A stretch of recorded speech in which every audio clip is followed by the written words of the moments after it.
para los que no me conocen, yo soy ginecóloga-oncóloga, y me dedico específicamente a cánceres hereditarios, y estoy a cargo de la sección de cánceres hereditarios y medicina de precisión de la división ginecología del Hospital de Clínicas.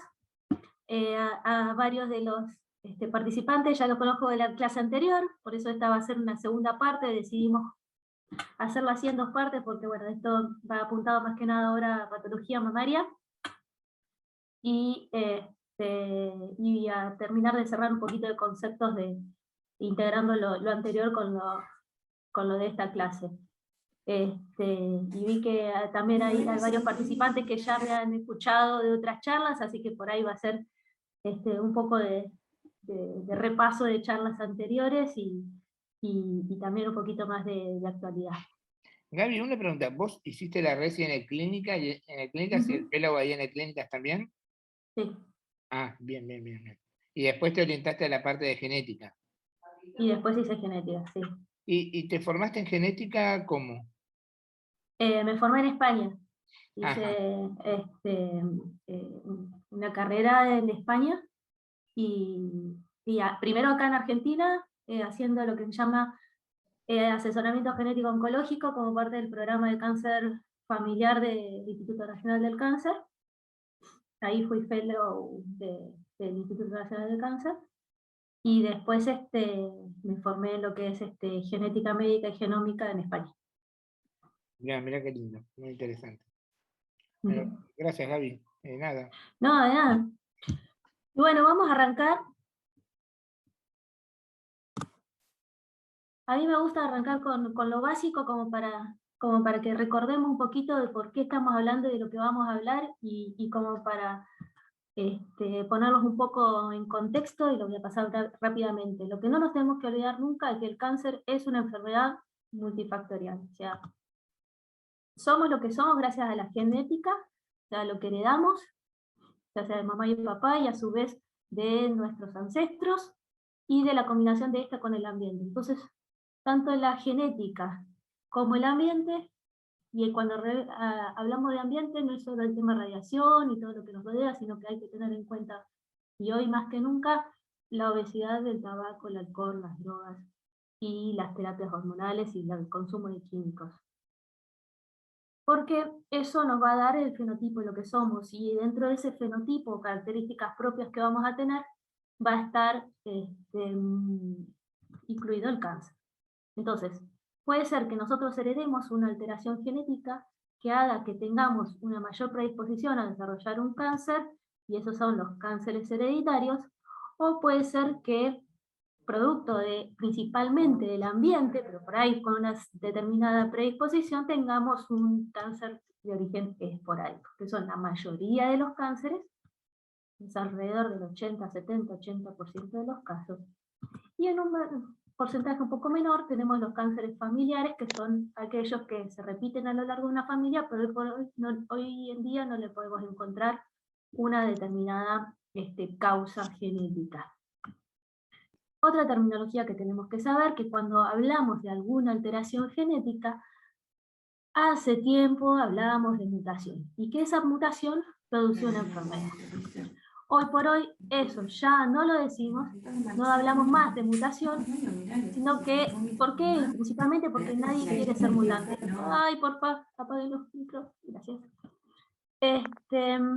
Porque nadie quiere ser mutante, como me dijo una paciente una vez: doctora, yo soy mutante, y no, y esa palabra ya tratamos de no utilizar, sino que hoy por hoy hablamos de la palabra variante, y que esa variante puede llevar a una predisposición mayor a desarrollar una enfermedad.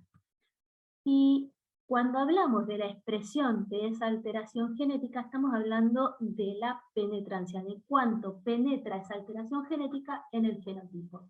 Y esto es importante tenerlo en cuenta para los cánceres mamarios y ginecológicos, porque la penetrancia no es del 100%. ¿Esto qué significa? Que si hay una alteración genética, no significa que el 100% de esas pacientes vaya a desarrollar cáncer de mama, sino que va a tener una mayor predisposición.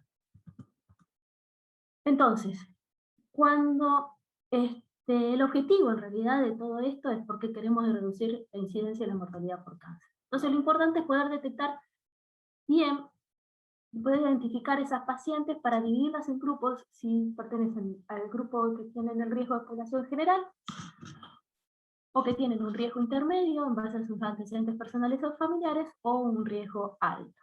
Y en base a esa identificación y a ese grupo que pertenezcan, vamos a tener medidas de screening o de vigilancia específicas, que pueden ser un examen físico adecuado o estudios complementarios, como vamos a ver más adelante, o la implementación de cirugías reductoras de riesgo, o medicación que nos sirva para prevenir, y la reducción de los factores modificables como la obesidad, el tabaco, el alcohol y demás.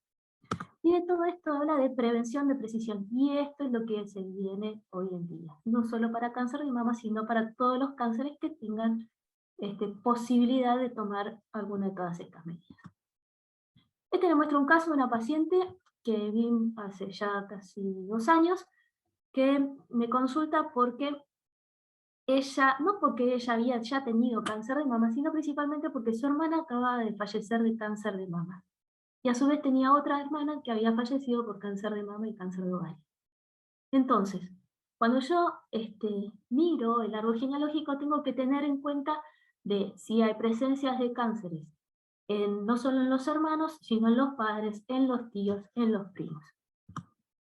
Y cuando estamos frente a una paciente que tenga antecedente familiar o antecedente personal de cáncer de mama, tenemos que tener en cuenta que ese cáncer puede ser producido por distintos tipos de genes.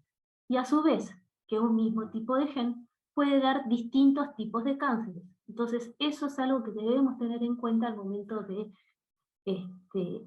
estar frente a una paciente y asesorar. Entonces, como les había dicho, hay distintos tipos de riesgo, y eso va a estar basado en la historia personal y familiar de cada persona. Ese riesgo va a ir aumentando si tiene antecedentes familiares, y obviamente si hay una mutación, ese riesgo nos va a confirmar si pertenece a una familia de alto riesgo. Y cuando estamos hablando de cáncer de mama, podemos ver que cuando una paciente es considerada en muy alto riesgo, significa que tiene un gen de alta penetrancia que lleva a que esa paciente tenga una predisposición entre el 50 al 85% de riesgo de desarrollar cáncer. ¿Sí? El riesgo moderado son aquellas pacientes que pueden llegar a tener una alteración genética en un gen que son de baja o moderada penetrancia, o que tienen antecedentes familiares, pero que no tenemos ningún gen determinado que nos diga bien que sea de alta penetración. Y después, obviamente, la población general, porque no dejamos de tener el riesgo de desarrollar cáncer de mama porque tenemos mama. Entonces, el riesgo va a estar siempre. Mucho menor, obviamente, respecto a los de alto riesgo. Y este es un gráfico que a mí me gusta mucho mostrarlo porque, como ustedes pueden ver, acá hay distintos tipos de genes, y en base a los genes, el riesgo va a ser distinto también, así sean genes de alta penetrancia. La línea verde, hoy que está superpuesta con la roja, son aquellos pacientes que tienen no se detectó alguna alteración genética o que son de la población general. El riesgo está muy bajo. Pero a medida que vamos viendo los distintos tipos de genes afectados, el riesgo va aumentando. Y fíjense cómo los BRCA1 son aquellos que tienen un mayor riesgo de desarrollar cáncer de mama. Y esto es importante que lo vean. El riesgo va aumentando con el correr de los años. Y fíjense que a partir de los 30 años aproximadamente empieza a aumentar el riesgo. Y esto nos va a dar la pauta de cuándo debemos tomar las medidas de prevención en estas pacientes. Y eso lo vamos a ver ahora en las próximas diapositivas sobre qué medidas tomar y a qué edad de cada paciente va cada una de las medidas de prevención. ¿Sí? Y en esta gráfica no está incluido el P53 porque el P53 que produce el síndrome de Li-Fraumeni es una alteración muy específica que cuando aparece da unos tumores muy agresivos da sarcomas, tumores de los plexos coroides, a edades muy tempranas y que se manifiestan con cáncer de mama a edad muy temprana. O sea, cuando hablo muy temprana son aquellas pacientes que tienen entre 25 y 30 años, pero son casos muy particulares, ¿sí? Y también lo que debemos tener en cuenta es que no solo se asocia con cáncer de mama, principalmente lo que es BRCA1 y BRCA2, sino que tenemos un mayor riesgo de cáncer en lo que es el cáncer de ovario, páncreas y próstata, principalmente. Ahora bien, tenemos una paciente que nos viene a consultar porque tiene cáncer de mama o tiene antecedentes familiares de cáncer de mama. Hay determinados modelos de riesgo que nos van a determinar si nosotros debemos pedirle o no pedirle un estudio genético para saber si estamos frente a un cáncer hereditario. Hoy por hoy los que utilizamos, lo hacemos como para darle un peso a nuestra decisión, ¿sí? Pero lo tomamos en algunos casos bastante particulares. Y tenemos el de Gale, el de IBIS principalmente, que nos ayudan más que nada, por ejemplo en el de Gale, saber si le tengo que dar o no tengo que darle quimioprevención. Entonces, tengo una paciente con cáncer de mama, ¿por qué debo estudiarla? Principalmente, como vamos a ver, hoy por hoy tenemos la posibilidad de darle terapia dirigida. Si hay una alteración genética, le puedo dar una medicación específica. Y principalmente porque tengo que reducir segundos tumores, ¿sí? Las pacientes que tengan cáncer de mama tienen de un 40 a un 60% de chances de desarrollar un cáncer de mama en la misma mama o en la mama contralateral. Entonces es por eso que debo hacerles un seguimiento específico de alto riesgo. A su vez, si yo tengo una paciente afectada por cáncer de mama, también va a tener impacto en las familiares directos de esta paciente, sea hermanos, sea hijo o sea padres. Y eso yo puedo tomar medidas de prevención para cáncer de mama o cáncer de ovario, como puede ser la cirugía reductora de riesgo o la prevención de otros cánceres asociados a través de un seguimiento de alto riesgo, por ejemplo un cáncer de páncreas, o farmacoprevención, ya sea para cáncer de ovario, cáncer de mama o eventualmente también se ha visto en cáncer de mama. Entonces, una cosa que debemos tener en cuenta hoy en día y que cambió mucho en los últimos 2 meses es que si yo tengo una paciente con cáncer de mama, muchas veces tengo un árbol genealógico parecido a este. Entonces, me genera sospecha, me genera duda, porque tiene el cáncer de mama, tiene criterios para poder estudiarla. ¿Y qué hago? Le pido el estudio genético, que para confirmar un cáncer hereditario debe ser hecho en sangre o en saliva. Ahora bien, y esto es con lo que ustedes se van a empezar a encontrar a partir de ahora, es que por ahí la paciente consulte directamente para recibir terapia dirigida. Y gracias al estudio el Olimpia, que determinó que las pacientes con alteración genética en BRCA1 y BRCA2, si se les daba la parib, tienen una mayor sobrevida. Entonces es importante que tengamos en cuenta que a veces la paciente puede consultar para que le hagamos, para que le demos esa medicación, pero debemos derivar a esa paciente también a asesoramiento genético, porque ese estudio genético puede traer un resultado que yo no sepa interpretar, ¿sí? Y entonces es importante, ¿por qué? Porque eso puede tener impacto no solo en la paciente para su tratamiento, para su seguimiento, sino también en sus familiares directos. Bien, ahora hablando un poquito de historia, como a mí me gusta, y todo esto empezó ya hace un tiempo, alrededor del año entre el 91 y el 94, se descubrieron los genes BRCA1 y BRCA2. Y a partir de ahí se empezaron a hacer estudios, y como el estudio que se presentaba en el New England, en el año 99, se comprobó que la mastectomía profiláctica, como se decía en ese momento, disminuía la incidencia por cáncer de mama. Entonces se empezaron a sacar a todas las pacientes que tenían antecedentes de historia familiar con cáncer de mama, y les empezaron a ofrecer la mastectomía directamente. Ahora bien, unos años después se publica este trabajo, el PROCE, en el cual se corrobora de esto, principalmente ya incorporando información con pacientes que ya tenían la mutación en BRCA1 y BRCA2. Y se vio que se reducía la incidencia de cáncer de mama en un 90%. Posteriormente, en el año 2012, se publica este súper trabajo, principalmente hecho por un grupo sueco, en el cual se comparó entre pacientes que hicieron la mastectomía versus aquellas que hicieron un seguimiento. Primero con mamografía y ecografía, con el examen físico, que era lo que se contaba, y posteriormente con la incorporación de la resonancia, se incorporó la resonancia y se evaluó y se vio que había un cambio sustancial en la incidencia del cáncer de mama. Esto fue en el año 2013. Pero lo importante de ese año, no tanto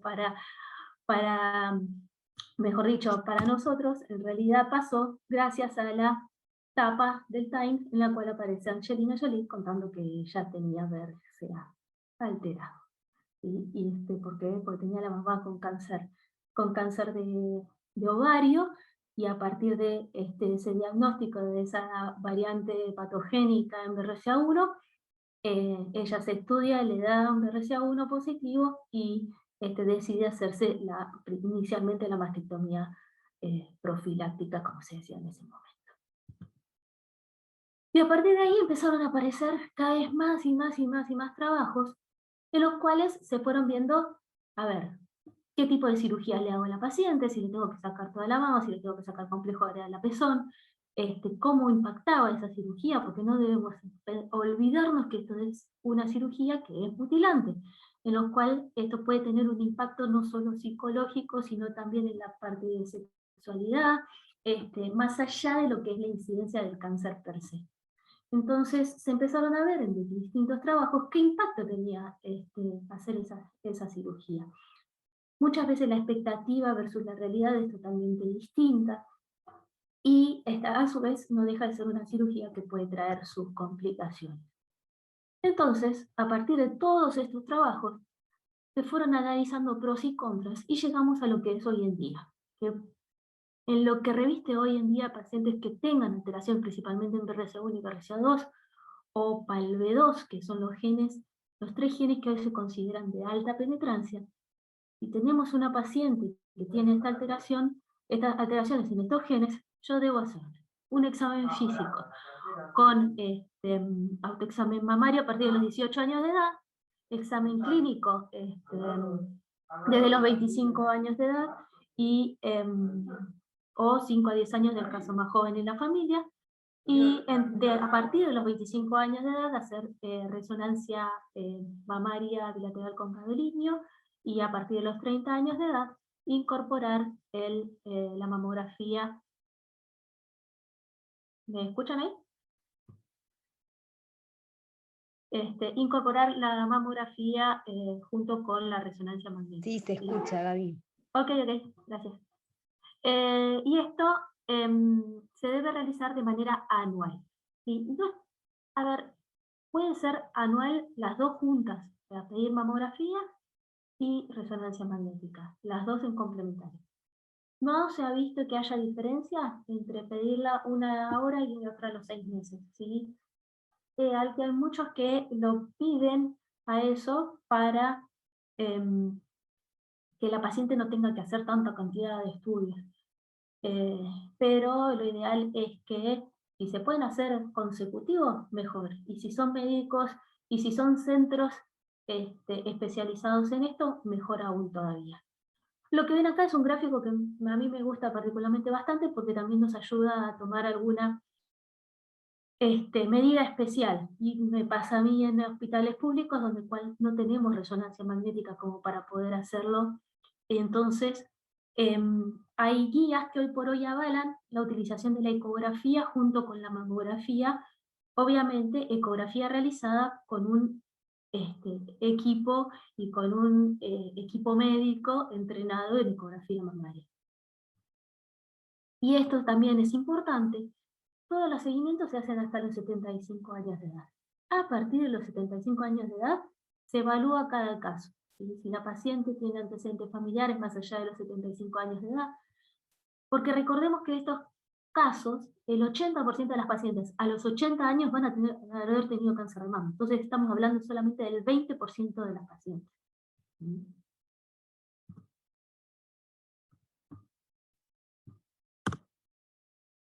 Y hoy por hoy podemos decir que pacientes que necesitan resonancia magnética con gadolinio y mamografía, esto es en base a las guías ASCO.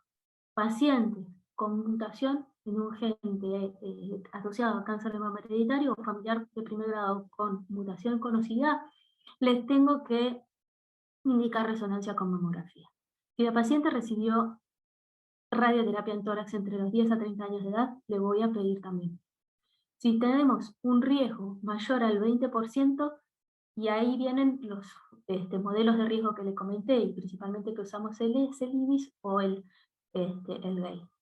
Y si son pacientes que tengan carcinoma lobular in situ, hiperplasia ductal atípica, y que tengan algún otro antecedente, por ejemplo antecedentes familiares de relevancia, también se puede solicitar la resonancia junto con la mamografía. ¿Cuándo hoy indico cirugía reductora de riesgo? Principalmente si tengo pacientes que tengan BRCA1, BRCA2, PALB2, TP53 y PT. Para el resto de los genes, la información genética per se es insuficiente. O sea, debo ver todo el contexto de la paciente y de su familia. ¿Y por qué se vio? Porque hoy sabemos y seguimos insistiendo que la mamografía es el único método que demostró reducir la mortalidad por cáncer de mama. ¿Sí? Entonces, la mastectomía no reduce la mortalidad, reduce la incidencia. ¿Sí? Entonces, es importante que esto lo tengamos en cuenta y también hablarlo y aclarárselo a la paciente. Podemos hacer con preservación de complejo renal a pezón, y no está indicado hacerle estudios extra a la paciente una vez que yo le haga la mastectomía. ¿Sí? Entonces, si yo le hago la mastectomía a la paciente, con un examen físico posterior está bien, y salvo que encuentre alguna que otra alteración en el examen físico, le pediré una ecografía. Si yo tengo una paciente con cáncer de mama, este es más o menos el circuito que hace una paciente con cáncer de mama. Sabemos que en cualquier etapa que se encuentre en su tratamiento, le voy a pedir asesoramiento genético y eventual testeo. Cuanto antes, mejor. Por eso está marcado en rojo. ¿Sí? ¿Y por qué? Porque nos va a ayudar a orientar mejor a la paciente y ver qué puede decidir respecto a su tratamiento. Si la paciente ya está en adyuvancia, por ejemplo, una paciente con receptores hormonales positivos que ya está recibiendo el tamoxifeno o el inhibidor de aromatasa y ya está haciendo un seguimiento, también le voy a pedir eso, le voy a pedir el estudio, porque nos va a permitir hacer un seguimiento más adecuado. Y no solo en ella, sino en su familia.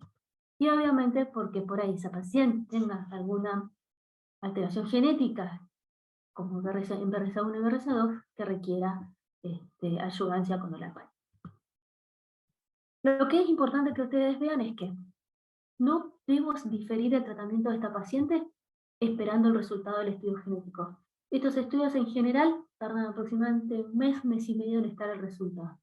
Entonces, por ahí yo tengo que determinar una conducta terapéutica y no debo esperar al resultado del estudio.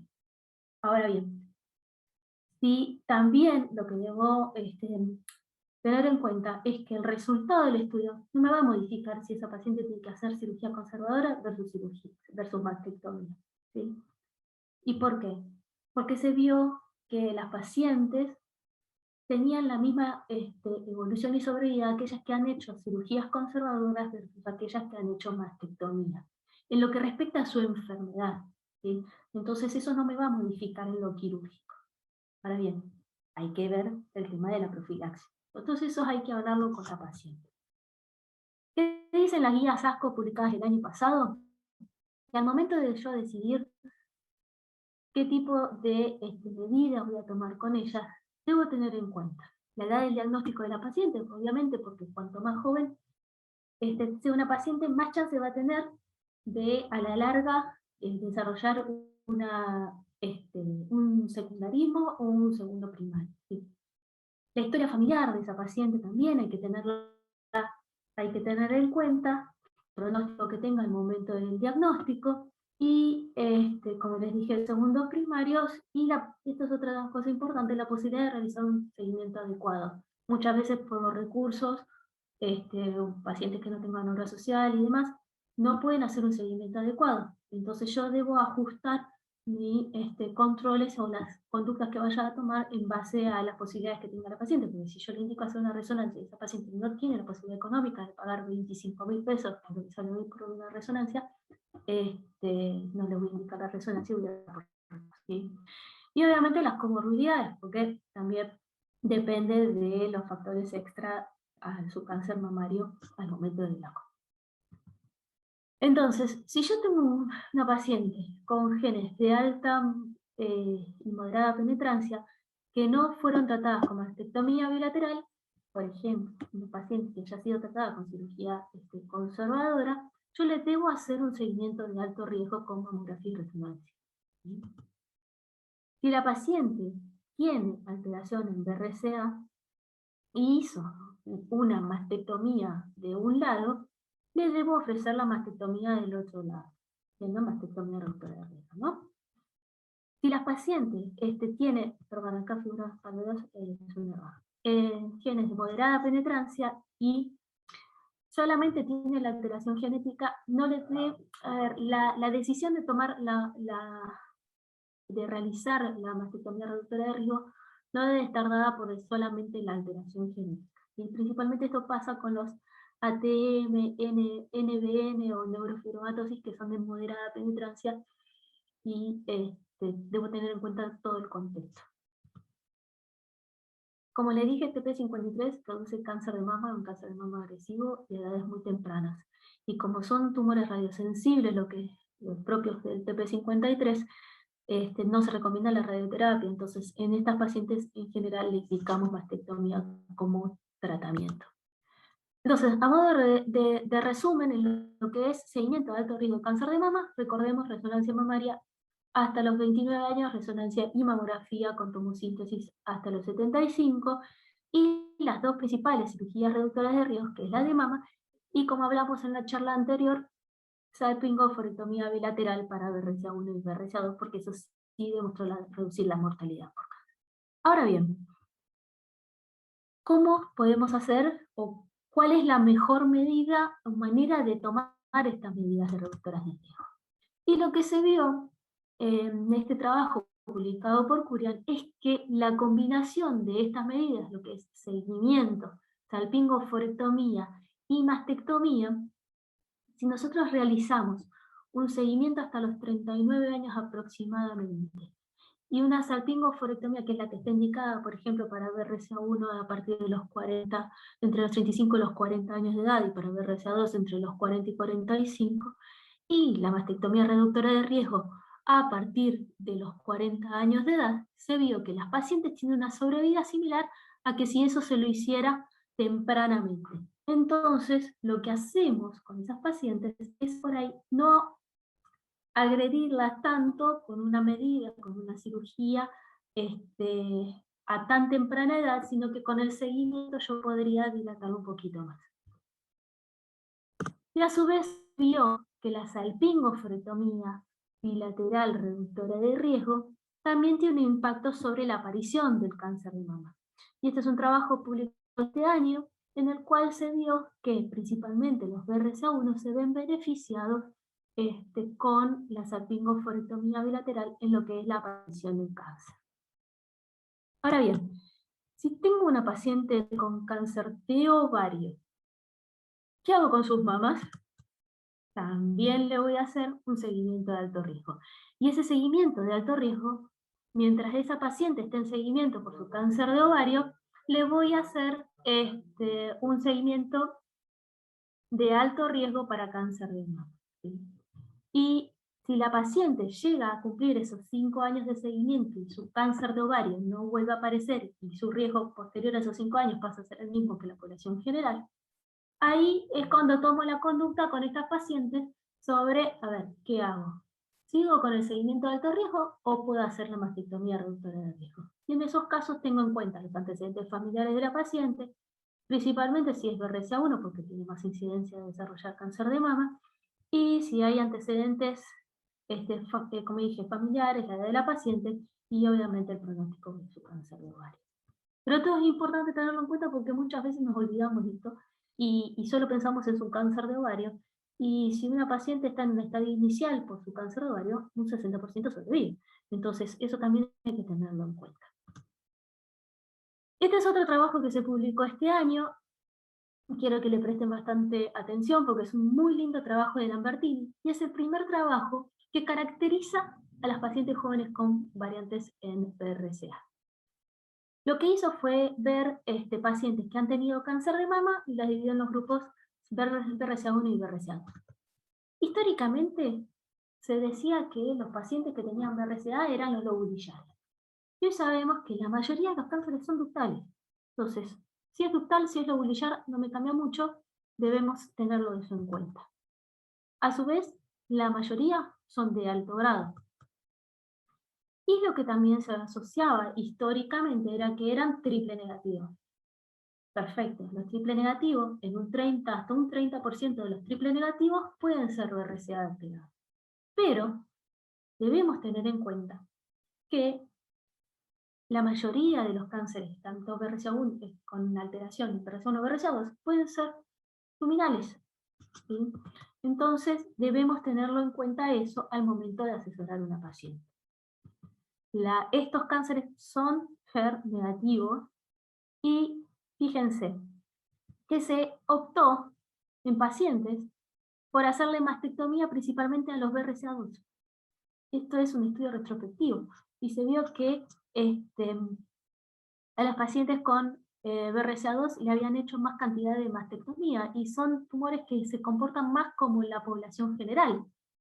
Y más en estos casos, cuando se analizó sobre la recurrencia y la aparición de segundos tumores primarios, se vio que había un 4% de riesgo de desarrollar un segundo tumor primario en otras partes del cuerpo y de un segundo tumor primario de un 17% en BRCA1, que es mayor que a los BRCA2, que a aquellos que se les decidió hacerle la mastectomía.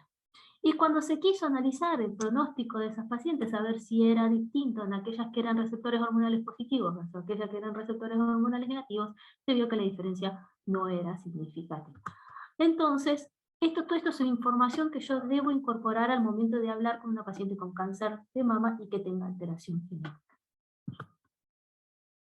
Ahora bien, si la paciente es sana, pero tiene una alteración genética que predispone al desarrollo de cáncer de mama de origen hereditario, yo puedo tomar medidas de prevención con medicación.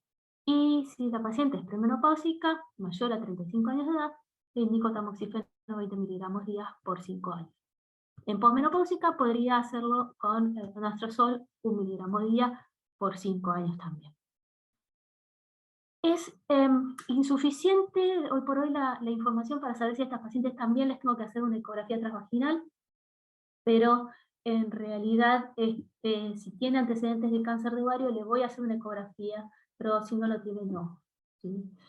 Sí o sí pedirle la densitometría en los casos que estén tomando con anastrozol y obviamente es asesorarlos sobre los síntomas que pueda llegar a tener respecto a sangrado genital por el tamoxifeno. Después de los 5 años se vio que la evolución de las pacientes era lo mismo que aquellas que tomaban más cantidad de tiempo, entonces les voy a seguir con un seguimiento de alto riesgo. ¿Qué es lo que se viene a futuro y qué es lo que están estudiando? Estos son todos trabajos que se están haciendo hoy por hoy en base a distintas medicaciones y se incluyen hasta metformina, muchos denosumab, hay retinoides, siempre meten a la metformina en el medio, pero son todos trabajos que están ongoing y que se esperan para los próximos años tener resultados. Este es un trabajo que también está ongoing, se llama My Choice, en el cual se evaluó qué decide la paciente sobre qué medidas tomar respecto a lo que es quimioprevención. Y cuando hablamos de prevención, no solo debemos hablar de prevención de ahora, sino de prevención a futuro, y ese futuro implica en pacientes, principalmente en pacientes que no han tenido hijos, planificar la fertilidad. La paciente debe saber que si desea hacer un embarazo natural, sus hijos tienen el 50% de chance de tener esto. Me ha pasado que los pacientes decidan continuar, que sea tienen 50 y 50, como me dijo uno, o que deseen preservar la fertilidad. Y tengo un caso, por ejemplo, una paciente que decidió preservar la fertilidad previo a conocer su estatus con cáncer de mama, previo a conocer su estatus mutacional. Y entonces lo que se hizo posteriormente con ese embrión congelado fue hacerle un estudio preimplantacional para saber si, si el embrión tenía o no tenía la alteración. Y todavía ese resultado está pendiente, pero si en el caso que la paciente, que ese embrión no tenga la alteración genética, la paciente puede optar por la transferencia de ese embrión sin la alteración. A su vez, también puede ser por donación o plantear la adopción. Y lo que sí se ha visto, y en un trabajo muy interesante también de Lambertini, en el cual se vio que el embarazo en estas pacientes no afecta el mayor riesgo, que tenga un mayor riesgo por cáncer de mama, lo mismo que la lactancia. Entonces es seguro que esa paciente se pueda embarazar y que pueda dar lactancia. Nos debemos recordar que también hay otros cánceres, y principalmente los que es BRCA, que se pueden asociar y que también hay que tenerlo en cuenta al momento de hablar con la paciente y con la familia, como ser el cáncer de páncreas, el melanoma o el cáncer de mama en el hombre y el cáncer de próstata. ¿Qué es lo que se viene a futuro? Lo que se planea hoy por hoy a futuro es que, más que futuro, ya es casi una realidad que está y se está empezando a desarrollar en Argentina, en otros lados ya se está desarrollando, es tratar de dividir a las personas en base no solo a su alteración, a una alteración genética, sino también a sus características clínicas y familiares, y así formar distintos grupos de riesgo que hagan que yo le pueda tomar medidas específicas de seguimiento, o de tratamiento. Y lo que se tiende todo es a tratar de dividir en distintos grupos, que sean los de muy alto riesgo, que requieran alguna cirugía reductora de riesgo, alguna medida más drástica, y aquellos de muy bajo riesgo, que inclusive hasta pueden estar por debajo de lo que es el riesgo de población, y que por ahí no necesiten hacer controles. Y a su vez, en lo que respecta a patología mamaria, hay otros estudios que están ongoing también, sobre si hay otras medidas de prevención. Todavía no son estándares, como hacer la mamografía con contraste, o la gamografía para la mama, o la resonancia abreviada, que si bien ya se está empezando a utilizar, todavía por hoy las guías no lo ponen como indicación de primera línea. Y otra cosa que también se viene es el estudio de biopsia líquida de ARN mensajero para el diagnóstico precoz, así como antes se pedía el 15-3, ahora se pediría el ARN mensajero. Entonces, podemos tener una paciente con cáncer de mama que tenga una alteración genética, como en este cuadro que se ve las alteraciones superiores, que tienen muchísimo más riesgo de desarrollar cáncer de mama, o de alteraciones que tengan un riesgo moderado, o hay alteraciones genéticas que tienen un riesgo un poquito más elevado de cáncer, pero que per se no son suficientes como para desarrollar el cáncer de mama. Entonces se vio que si estas alteraciones estaban combinadas entre sí, o sea, si todas estas chiquitas se combinan entre sí, sumados a distintos factores como ser el alcohol, la obesidad y el estilo de vida, más la historia familiar, eso podría ser un gran impacto para desarrollar el cáncer de mama. Y es por ello que hoy se habla de lo que se llama score de riesgo poligénico, y que se toman los datos sobre las alteraciones genéticas, la historia clínica y familiar, y se genera un score. Y ese score va a hacer que yo pueda dividir a las pacientes en muy alto riesgo o muy bajo riesgo. Por ahí sea una paciente que tenga una alteración genética, pero por todos los otros factores haga de que esa alteración genética no tenga tanto impacto en el desarrollo del cáncer de mama, y por ahí tenga que hacer un control de población general. Entonces, cuando hablamos de asesoramiento genético, no significa que estemos hablando de un estudio genético, sino de todo lo que implica el estudio genético, ¿sí?